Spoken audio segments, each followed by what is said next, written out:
తాకట్లో ఉన్న బంగారాన్ని విడిపించి ఆ రోజున మార్కెట్ ధర కట్టి మిగిలిన డబ్బును మీకు అందిస్తుంది కొమ్మూరి గోల్డ్. టైం అయిపోతుంది, పడవలదా పార్కి. మరి బెడ్ మీద స్నేహం చేసిన ధర్మానికి నాకు శిక్ష తప్పదు. తల్లి నీ పెట్టులోంచి ఒక చీర తీసిన మహానుభావుడు అది కట్టుకుని పడుకుంటాను. మరి మీరు నువ్వేం చెప్పదు, మేమేం చెయ్యాలి నీకే బాగా తెలుసు. వెళ్ళండి వెళ్ళండి.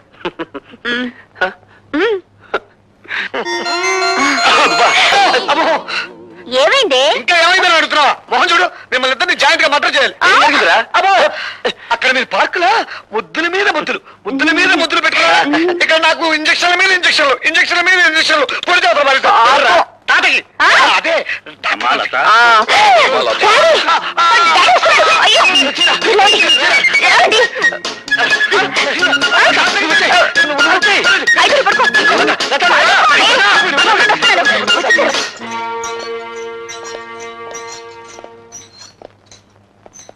అమ్మా లత, ఎలా ఉందమ్మా? బాగున్నాను నాన్నగారు. డాక్టర్ గారితో అన్ని విషయాలు చెప్పావమ్మా? ఏం చెప్పడం ఏమిటో, ఇంజక్షన్ కాస్త తగ్గించమని చెప్పండి.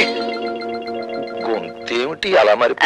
అది ఈ హాస్పిటల్ సంతే తమ్ముడు, ఒక జబ్బు కోసం వస్తే మరొక జబ్బు అంటుకుంటుంది. అవును నాన్నగారు, గొంతు కొంచెం వాస్తేను. పర్వాలేదమ్మా, తగ్గిపోతుంది. మేము రేపొద్దున వస్తాం మళ్ళీ. నువ్వు బాగా విశ్రాంతి తీసుకోమ్మా. అలాగే నాన్నగారు. పద తమ్ముడు.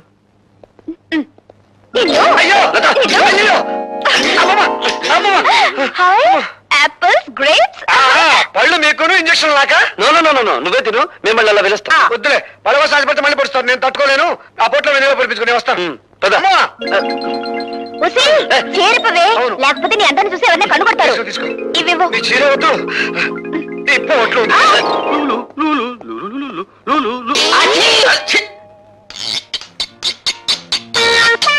ఏం సార్, ప్రతిరోజు మమ్మల్ని అందరినీ ఆడిపోస్తున్నవారు ఈ రోజు మీ ఫైల్ అన్నట్టుంది. ఇంతమందిని ఇబ్బంది పెట్టే కంటే నేనే నా టేబుల్ మార్చుకుంటే సరిపోతుందేమో డియో గారు. నువ్వు సరిగానే కూర్చున్నావమ్మా. క్యారియన్ మీరా? లేవండి. అంటే నేను లేవటం కాదు, మీరే మంచి పొజిషన్ లో కూకున్నారు. మీరే లేవాలా అన్నట్టు. ఇదిగో పైలు, దీని మీద మీరు సంతకం పెట్టి సీటు పోగొట్టుకోబోయే ఆంజనేయులతో కూడా ఓ పోటు పడిపెట్టండి. లేవండి. నా సీటు పోతుందే, స్వీటు లాంటి నా సీటు పోతుందే. ఇది అన్యాయం, అక్రమం, దుర్మార్గం. ఒకసారి ఎక్కిన తర్వాత తినడం మా వంశంలోనే లేదు. బాధపడకండి సార్, భర్తలే పోతుంటే భార్యలు రెండో పెళ్లి చేసుకునే రోజులివి. వెదవ సీటు పోతినే. విధవరాలకు భర్త పోతే ఎంతో, వెధవ బుద్ధులు ఉన్నవాడికి ఆ సీటు పోయినా అంతేనమ్మా. ఉదయాందోళన డోలన డోలాయమా గీతం బ్రవీత ప్రవీత. మరోసారి తచ్చు తెలుగులో మాట్లాడబట్టి నిన్ను. తెలుగో ఇంగ్లీషో మనకి ఎందుకు చెప్పండి. వెంటనే ఈ పైల మీద సంతకం పెట్టండి. ఇలా ఇవ్వండి, గీకేస్తాను. నువ్వు సంతకం చేసినా చెల్లదయ్యా. ఈ రోజు ఆ భార్గవ్ గారు జాయినింగ్ రిపోర్ట్ ఇస్తున్నాడు. వాడు సంతకం చేస్తేనే చెల్లుతుంది. టైం అయిపోతుంది, త్వరగా రారా.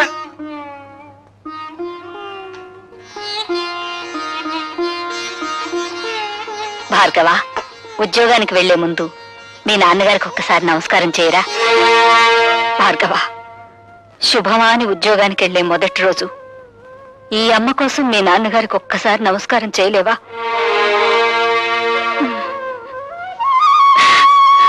త్వరగా రారా, రావుకాలం వచ్చేస్తుంది.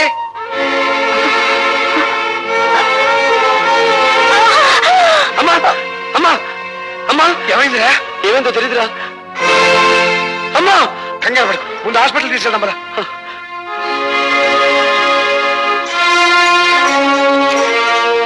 పేషెంట్ తాలూకు ఎవరైనా ఉన్నారు ఇక్కడ? నేనే సార్, ఆవిడ మా అమ్మ. ఆవిడ గర్భాశయంలో పుండు పడింది.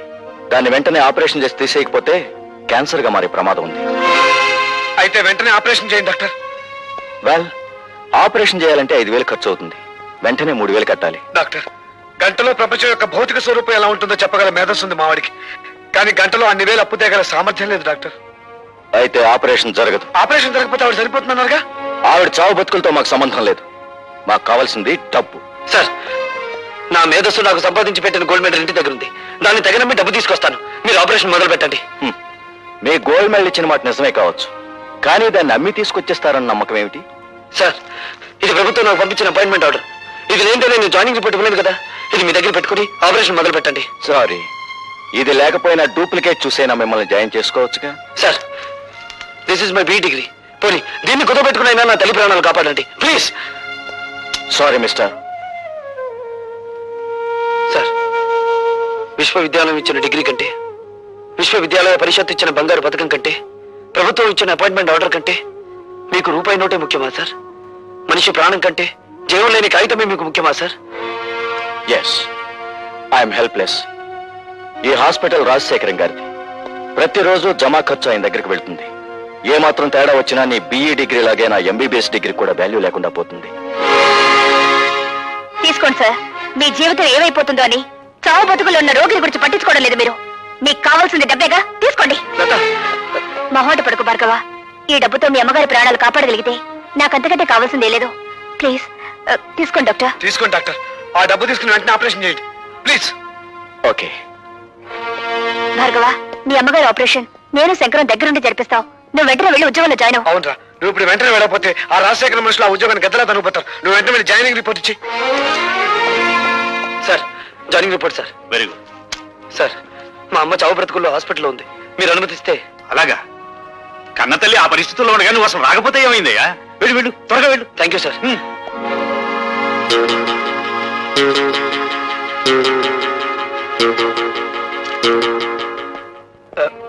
Excuse me doctor. ఏం మాట్లాడకుండా వెళ్ళిపోతున్నారే? శవాన్ని బయటికి తీసుకొస్తున్నాను. వెయిట్ చేయండి.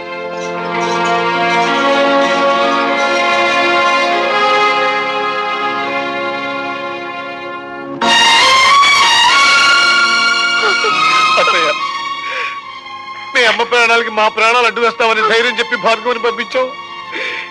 ఇప్పుడు వారికి ఏం సమాధానం చెప్పమంటావు అత్తయ్య?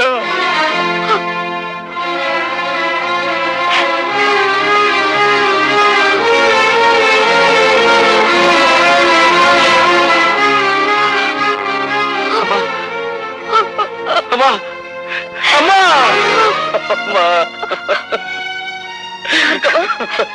మీ అమ్మగారి ఆఖరి చూపు కూడా నీకు దక్కకుండా చేశావు. నన్ను క్షమించు. లత, నాతో ఆడుకోవడం విధికి అలవాటైపోయింది. కన్నీళ్లు కాటికి వెళ్లి అమ్మ ప్రయాణాన్ని ఆపలేవు.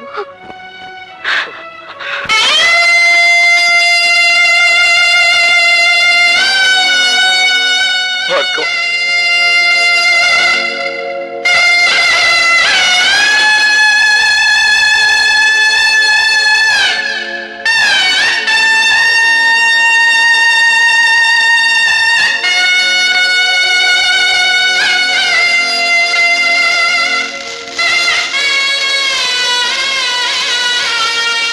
అన్ను ఆ కొత్త ఇంజనీర్ గారు సంతకం పెట్టకపోతే మన తూముల డబ్బంతా దొబ్బినట్టారా? అబ్బా, ఏమిట్రా ఆ భాష?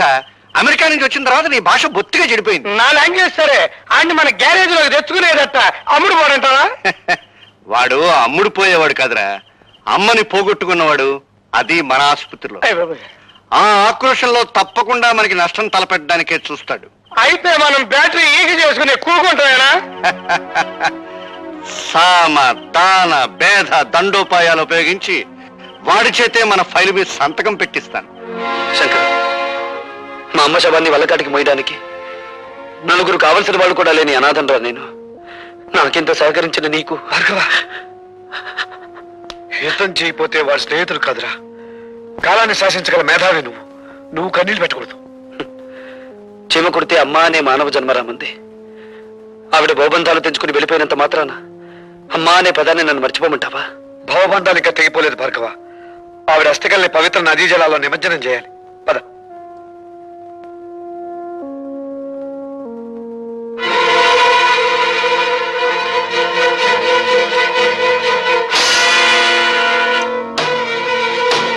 మొదటి ప్రపంచ యుద్ధం ఎందుకు వచ్చింది?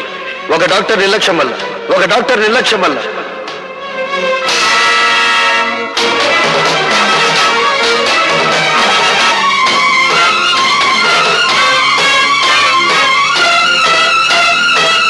డాక్టర్,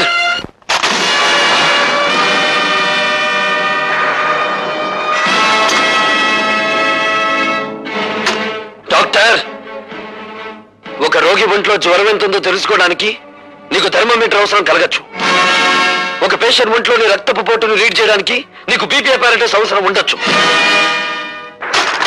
కానీ మా అమ్మను నువ్వే చంపావని చెప్పడానికి నాకు థర్మోమీటర్ అక్కర్లేదు, బీపీ అపారటస్ అంతకన్నా అవసరం లేదు. నీ ముఖానికి పెట్టిన చెమటే చెప్తుంది నువ్వు ఆ తప్పు చేశావు అని. మా అమ్మ కడుపులో నుంచి బయటపడ్డప్పుడు నేను ఎలా ఉన్నానో నేను చూడలేదు. కానీ బూడిదైపోయిన మా అమ్మ కడుపులో నుంచి బయటపడ్డ ఈ కత్తెరను చూశాను. దీన్ని నువ్వే ఆవిడ కడుపులో పెట్టి మర్చిపోయి కుట్లు కుట్టేశావు కదూ? Yes! నన్ను చంపొద్దు. ఏ నీ ప్రాణం మీద నీకు అంత తీపిగా ఉందా? మనిషిని కాపాడటానికి నీ జీవితాన్ని ధారపోస్తానని మానవత్వ శాస్త్రం మీద ప్రమాణం చేసి వచ్చిన నువ్వు మాట తప్పావు. అందుకే నేను మానవత్వ పంచులు దాటి నరరూప రాక్షసుడుగా మారి మా అమ్మను అన్యాయంగా మట్టిలో కలిపిన నిన్ను మట్టిలో కలిపేస్తాను.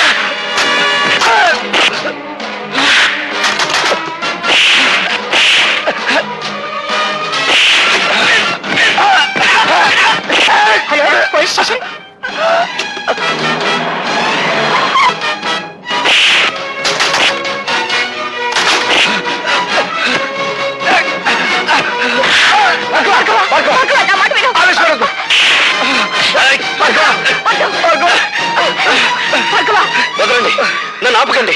కనిపించే దేవుళ్ళు అనుకునే డాక్టర్లకే మచ్చ తెచ్చే నీచుడిని చంపనివ్వండి. నా తల్లిని అన్యాయంగా చంపిన వీడికి నన్ను శిక్ష వేయనివ్వండి.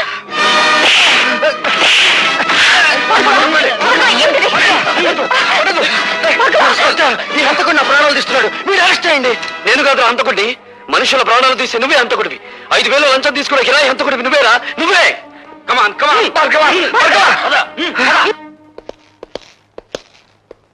ఇన్స్పెక్టర్, ఆర్ఎస్ నర్సింగ్ హోమ్ లో ఎవరో డాక్టర్ ని హత్య చేయబోయారట. ఎస్ సార్, అతను అరెస్ట్ చేసి తీసుకొచ్చాం. పిలిపించు.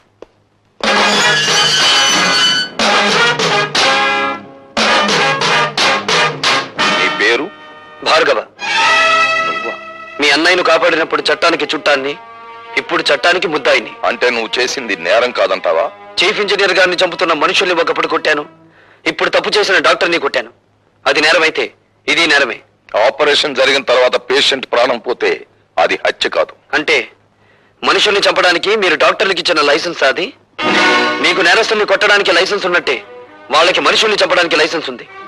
జడ్జీలకు దోషి ఎవరో నిర్దోషి ఎవరో తెలియకపోయినా శిక్ష వేసే లైసెన్స్ ఉంది. Am I correct? You are talking something nonsense. ప్రశ్నించడం ప్రజాస్వామ్యంలో ప్రథమ హక్కు, dear police officer. Of course. కానీ మూర్ఖంగా ప్రశ్నించడం ప్రజాస్వామ్యం కాదు. నీ తల్లిని డాక్టరే హత్య చేశాడనడానికి నిదర్శనం ఏమిటి? అందుకు సాక్షులు ఎవరు? నేనే. బేబీ, క్షమించండి డీసీపీ గారు, ఇది పోలీస్ స్టేషన్. నేను సాక్షిని, మీరు పోలీస్ ఆఫీసర్, అంతే. All right. ఇంతకీ ఏమిటి మీరు చెప్పే సాక్ష్యం? చెప్పే సాక్ష్యం కాదు, తెచ్చిన సాక్ష్యం. ఇదిగోండి కత్తిర. భార్గవ తల్లిగారికి ఆపరేషన్ చేసిన డాక్టర్ ఆమె కడుపులో వదిలేసిన కత్తిర చూడండి. అందువల్లే ఆవిడ ప్రాణాలు పోయాయి. ఆవిడ దహన సంస్కారాలు అయిపోయిన తర్వాత అందులో ఇది దొరికింది. అందుకు నేను సాక్షి. ఇప్పుడు చెప్పండి ప్రతాపరావు గారు, ఒక డాక్టర్ తన నిర్లక్ష్యం మూలంగా మా అమ్మను చంపడం నేరం కాదా? ఏమిటలా తెల్లబోయి చూస్తున్నారు? ఇంకా నన్ను ఏ సెక్షన్ ప్రకారం ఇక్కడ అరెస్ట్ చేసి ఉంచవచ్చునని ఆలోచిస్తున్నారా? ఒక పోలీస్ అధికారి మీద తిరగబడి మాట్లాడినందుకు సెక్షన్ 321 ప్రకారం ఇక్కడ అరెస్ట్ చేసి ఉంచవచ్చు.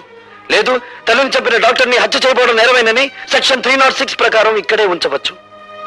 ఇన్స్పెక్టర్, భార్గవ్ మీద ఫైల్ చేసిన ఎఫ్ఐఆర్ తీసుకురా.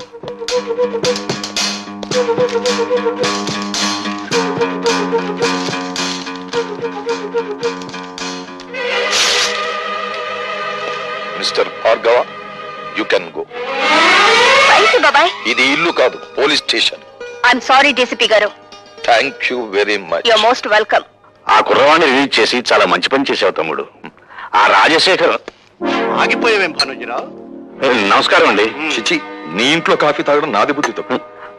శభాష్, ఇప్పుడు నాన్నం అనిపించుకున్నావు. నాకు మర్యాదలు చెయ్యకపోతే నేనేం బాధపడను భానుజీరావు, కానీ ఇప్పుడు చెప్పబోయే పని చెయ్యకపోతే ఆగ్రహించవలసి వస్తుంది. మర్యాదగా కాగితం మీద సంతకం చెయ్యి. ఏమిటది? ఆ భార్గవ్ గారి ఊస్టింగ్ ఆర్డర్. ఎందుకు హూస్ చేయాలి?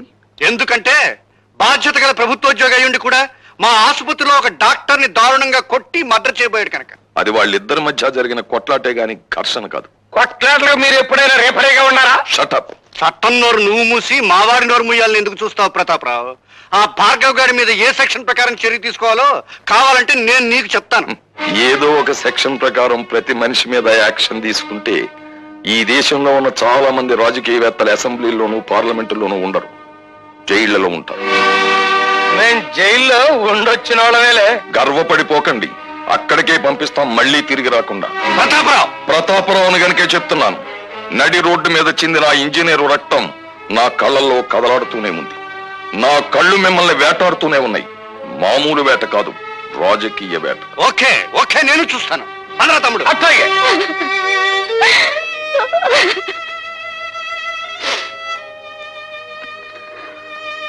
భార్గవ, మేము వెళ్తాం రా.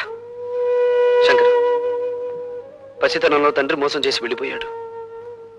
ప్రయోజకుడయ్యానని తెలిసిన మరుక్షణం అమ్మ మోసం చేసి వెళ్ళిపోయింది. ఇక నన్ను ఒంటరివాణ్ణి చేసి మీరు కూడా వెళ్ళిపోతారా? వెళ్ళిపోండిరా, వెళ్ళిపోండి. భార్గవ, అభిమానం కోసం ఆప్యాయత కోసం ఆరాటపడే నీ మనసుకి ఏ లోటు రానివనరా. ఈ రోజు నుంచి నేను పద్మ ఇక్కడే ఉంటాం, నీతోనే ఉంటాం, సరేనా? థ్యాంక్స్ రా శంకర్.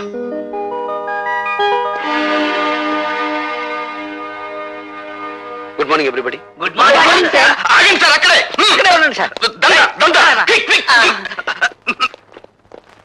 ఇంత అదృష్టవంతమైన మీకు ఈ దండ వేయకుండా అడుగు ఒక్క స్టెప్ కూడా ముందుకు వేయనివ్వను. సార్, అతను తెల్ల పూల దండ తీసుకొచ్చాడు, నేను గులాబీ పూల దండ తీసుకొచ్చాను. ఇది వేయించుకోవాలి అదృష్టవంతులు గారు. సారీ, ఆ కుర్చీలో కూర్చోబోయే మనిషి మహర్జాతకుడు అని మీరు అనుకుంటున్నారేమో కానీ ఆ సీట్ ఖరీదేమిటో తెలుసా? ఇంత అని చెప్పడానికి వీల్లేనంత ఖరీదైంది. కొన్ని లక్షలు. మీరు ఊ అనండి చాలు, 50-50 బేసిస్ లో లాగించేద్దాం. ఇదేమీ డ్రై ఏరియా కాదు సార్. ఇక్కడ లంచాల పంటలు బాగా పండుతాయి. Believe me. Shut up. ఈ ఉద్యోగాన్ని నా తల్లి ప్రాణాన్ని పణంగా పెట్టి సంపాదించుకున్నాను. థ్యాంక్స్ అండి. ఎందుకు? సరిగ్గా నా టేబుల్ ముందు నుంచి నడిచి వెళ్ళేటప్పుడు అందరికీ పెన్నులు, పెన్సిళ్ళు, ఫైళ్లు జారి పడుతుంటాయి. మీకేం జారి పడలేదు.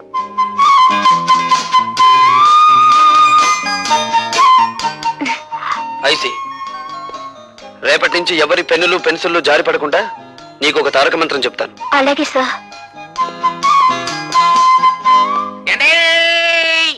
ఆగండి బాబు, ఆగండి. కోడి కూసినప్పుడు లెగిసి కట్టెత్తనే ఉన్న ఈ దండ మీరు ఒక్కసారి వంగుంటే ఈ దండ వేసుకుంటా. మీరే వంగుని ఆ దండ మీరే వేసుకుని డబ్బు కట్టుకుంటూ ఊరి మీద పడి ఊరేగండి. ఏదైనా గిట్టుబాటు అవుతుంది. అండి, ఎవరినింటే నిజం అనుకుంటారు. ఈ దండ వేయించుకోండి బాబు, లేకపోతే గుండె ఆగిపోద్ది. ఆగిపోనివ్వండి, దేశానికి ఏ నష్టం రాదు. అయ్యో బాబోయ్, మళ్ళీ త్రిల్లే. రే బచ్చా, నువ్వు తగులుకో. అచ్చా, మీరు ఈ ఫైల్ మీద సంతకం ఎట్లేదు అనుకోండి, మా అయ్య కళ్ళు దాసి మిమ్మల్ని కళ్ళు కొండలో కలుపు తాగేస్తాడు. జమ్ జమా సత్యం జనాకే ధన్ ధన ధన్ ఫట్ ఫటాచే. ఇదేం బాగాలేదండి. మీరు ఈ దండ ఎంచుకుని మర్యాదగా పైల మీద సంతకం పెట్టకపోతే థ్రిల్ అయిపోద్ది. ఆ తర్వాత మినిస్టర్ గారి ముందు మీరు చేతులు కట్టుకుని నిలబడాలా. ఏడ్చాలో వెళ్ళు. ఏంటి ఇంకా థ్రిల్లే? సరే, ఎంతకింత థ్రిల్ నేను ఇస్తా. వెళ్ళు. చూడు బాబు, నువ్వు ఇప్పుడు కూర్చున్న ఏ సీటు గత 10 ఏళ్లుగా మాది. ధర్మమో ఆపధర్మమో నువ్వు ఇప్పుడు ఆ సీట్లోకి వచ్చావు. నేను ఆ సీట్లోకి వచ్చింది నీతిగా నిజాయితీగా ఉద్యోగం చేయడానికి మంత్రి గారు. మేము కూడా నీతిగా నిజాయితీగా ఉండబట్టే మంత్రి పదవిలో ఉంటున్నామయ్యా. కావచ్చు, మీరుండేది 5 ఏళ్ళు, మేముండేది 33 ఏళ్ళు. ఎవడీడో బ్యాటరీ మన ఛార్జింగ్ లో ఉంది. హలో, మంది బ్యాటరీ కాదు, డైనమో. ఎప్పుడు డబుల్ ఛార్జ్ లో ఉంటుంది. అన్నో, ఎవడీడో నీ ముందే నా గాలి చెప్తా ఉన్నాడు. అండి, రాజకీయ నాయకులు బతుకులు గాలి తీసిన టైర్ లాంటివి. మీరేం కంగారు పడకండి. చూడు బాబు, మంచి వయసులో ఉన్నావు, ఉండాలా మాత్రం పౌరుషం. నీ వయసులో మేం కూడా ఇంక్విలాబ్ జిందాబాద్ అంటూ కంఠనాళాలు తెగిపోయేలా అరిచాం. ప్రయోజనం కనిపించక పార్టీ జెండా మార్చాం. అంతే, పాకల్లో ఉన్న వాళ్ళం మేడల్లోకి వచ్చాం. మీరు పాకలో నుంచి మేడలోకి వచ్చినా, తిరిగి మేడలో నుంచి పాకలోకి మారినా నాకేం అభ్యంతరం లేదు. కానీ నేను ఇప్పుడు ఇక్కడికి ఒక ప్రభుత్వ ఉద్యోగిగా వచ్చాను. నా ప్రతి నిమిషానికి ప్రజాధనాన్ని జీతంగా తీసుకుంటున్నాను. దయచేసి నా టైం వృధా చేయకుండా నన్ను ఇక్కడికి పిలిపించిన కారణం ఏమిటో చెప్పండి. నువ్వు సూటిగా చెప్తున్నావు కనుక నేను కూడా ముక్కు సూటిగా చెప్తున్నాను. మా తాలూకు ఫైళ్లు ఏవి నీ టేబుల్ మీదకి వచ్చినా ఆలోచించకుండా సంతకం పెట్టాలి. ఊరికి అనుకో, మాకు డబ్బులు కూడా ఇస్తాం. ఏంటి తొందరపడి కాదనేవు గనక ఈ ఊరే ఇడిచిపెట్టి వెళ్ళిపోవాల్సి వస్తే. ఈ ఊరే కాదు, ఈ రాష్ట్రంలోనే ఉండవు. మీ బెదిరింపులకు భయపడితే ఏమవుతుంది? నేను చదువుకున్న ఇంజనీరింగ్ చదువు సిగ్గుపడుతుంది. సో నేను మీకు లొంగను, బెదరను, లోబడను. That's all. శాబాష్, భావి భారత నాయకుడిలాగా మా గొప్పగా మాట్లాడాడే. ఎట్టగరా నేను తట్టుకునే పొట్ల గిత్తలాగా ఉన్నాడు. దీని గురించి ఇంత ఆలోచన ఎందుకంటే మీరు ఊ అనండి, మన కాళ్ళు దాసిన పంపించి తిరిగి చేసేస్తాను. అన్నానయ్యా. పశ్చిమ సవాల్ ఎవడ్రా మీలో భార్గవ్ అంటే? నువ్వా? అయ్యా గారు దయచేయండి. వాడు లోపలికి వెళ్ళాడు. వాడి సీట్ ఇదే, కూర్చోండి, వచ్చేస్తాడు. కూర్చోండి. వాడు సంతకం చేయాల్సిన ఫైల్ ఇదేరా? అరే బచ్చా, ఇదిగో తెచ్చా. అచ్చా,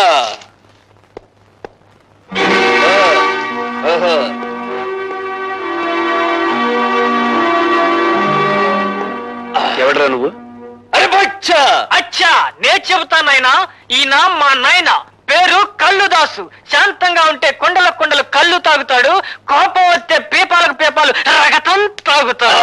రై, ముందా కుర్చీలోంచి జం జమాస చం చినాకే ధన్ ధన ధన్ ఫట్ ఫటాకే.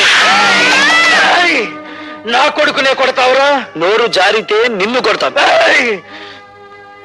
పనుండొచ్చాను గనక నిన్ను వదిలిపెడుతున్నాను. ఈ ఫైల్ మీద సంతకం పెట్టు. ఇంకో క్షణంలో నువ్వు ఇక్కడి నుంచి వెళ్ళకపోతే ఈ ఫైల్ మీద కాదు, నీ కీళ్ల మీద పెడతాను సంతకం. ఇది గవర్నమెంట్ ఆఫీస్ అయిపోయిందిరా, లేకపోతే నిన్ను కళ్ళు కొండలో కలుపుకు తాగేసేవాడిని.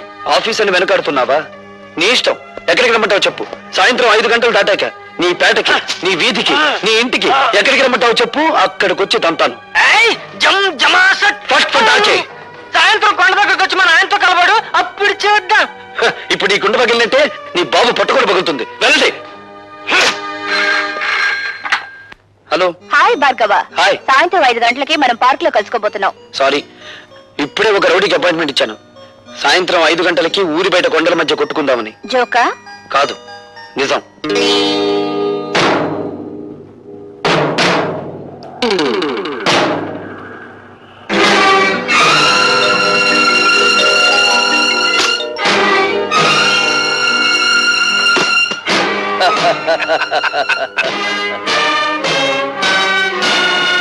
ఇదిగో కుర్రాడోయ్, నీ మొహం చూస్తే పాలు వేరతా ఉన్నట్టుంది. పల్నాటి యుద్ధంలో బాలచంద్రుడిలాగా, పద్మవ్యూహంలో అభిమన్యుడిలాగా నిన్ను చంపడం నాకు ఎట్టం లేదు. మర్యాదగా ఫైల్ మీద సంతకం పెట్టి ఆ డబ్బు తీసుకో. సంతకం పెడతాను, ఫైల్ మీద కాదు, మీ లైఫ్ మీద. నన్ను రెచ్చగొట్టమాక, మన బ్యాటరీ ఛార్జింగ్ అయిపోతా ఉంది. అయితే నీ బ్యాటరీని డౌన్ చేయమంటావా?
ఈ కబుర్ నువ్వు మన్నైతో చెప్పు, మేము అక్కడికి తీసుకెళ్తాం.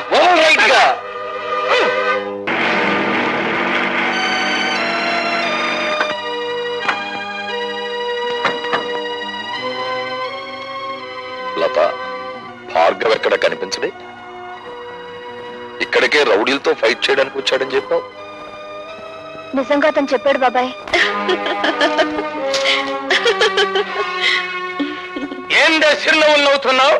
శాతకాకి ఇక్కడ తీసుకొచ్చి పారేశావనా?